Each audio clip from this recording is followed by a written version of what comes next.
Because I drive a Tesla. You do? Steven, you drive a Tesla? Oh, no. But it was a clean conscience, you said, right? You have a clean conscience driving a Tesla? It's a cult. And I think that proves it to everybody. Do you think that Colbert sold his Tesla?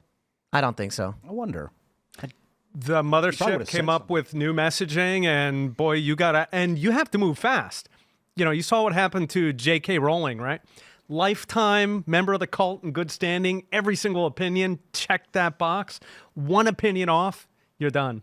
One opinion off that is just as simple as men are men and women are women. Yeah, but I think JK Rowling specifically was like, we shouldn't have men in female prisons.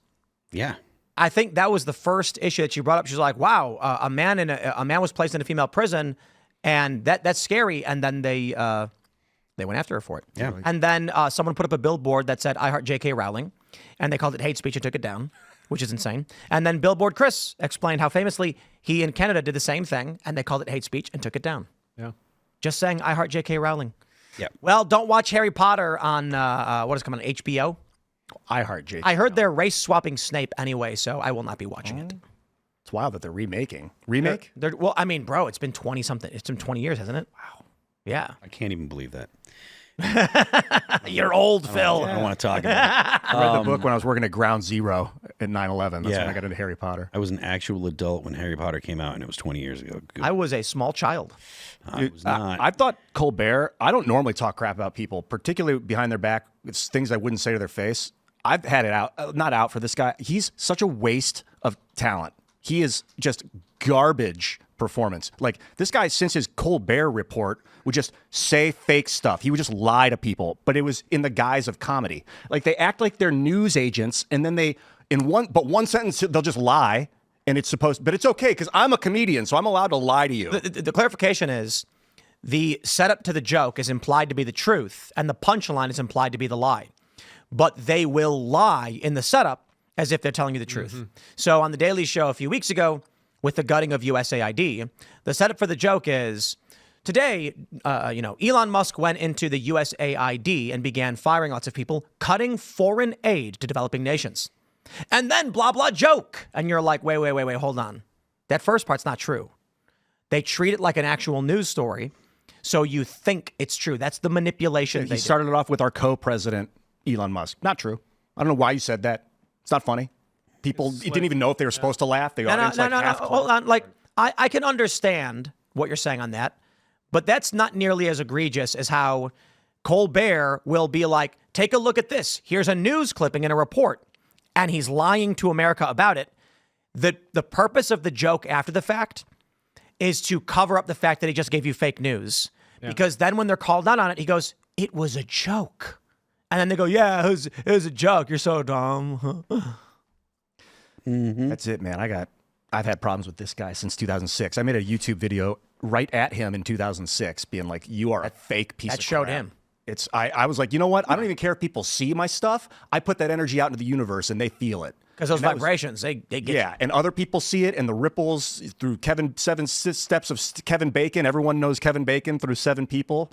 Yeah, he felt that. 6. But I was tired of that Colbert crap. He's a junk artist, man. That guy is fake as fuck. I mean, he was always doing a shtick, right? He was an actual liberal or leftist, liberal, playing a conservative. That was his shtick. Like, he was making like Stephen Colbert, when he had the Colbert Report, it was like, it was a joke. He wasn't actually a conservative. He was mocking, he was, lampooning conservatives. And so it was a character he was playing. Now it's less so, like, he's not really playing a character anymore. He's not really the same, doing the lampoon thing. He's just being more. He's just lying to people for real. Yeah, I mean, he's just a normal. He's a normal leftist. He's not much different than Jimmy Kimmel or he's manipulative as hell. That's why they put him on the Tonight Show. He would lie on the Colbert Report. He'd come out and be like, he'd talk about how we have to be at war in 9/11. We gotta go. And you're like, dude, quit saying this stuff. I know it's all in just good fun, Steven. But you know how many people are manipulated by that crap, dude? He was thinking. He doesn't realize it. Like, he was thinking, like, well, the point of what he was saying was, like, he was playing a character. He didn't believe the things that he was saying. Yeah, right. So it's same with the Tonight Show. I'm sure he'll be like, no, it was just a character when I lied to you. Okay, Well, I'm trust not in so him. sure. I can't speak for him. I don't know. Garbage. I don't like talking bad about people, man. Like, fix yourself. Fix myself. That's obviously the main purpose in life, but this is sickening. This guy is just high horse crap. Well, Jimmy He's Kimmel, talented, and it pisses me off. They're all of them. It is kind of crazy to see where we're going. When the cultural zeitgeist of the left is terrorism, this is the precursor to civil wars. Guys, I know, blah, blah, blah, cliche, but actually listen. In modern civil wars, not in our civil war, media played a huge role. When there was, read about the Rwandan genocide. Prominent personalities who were part of one group.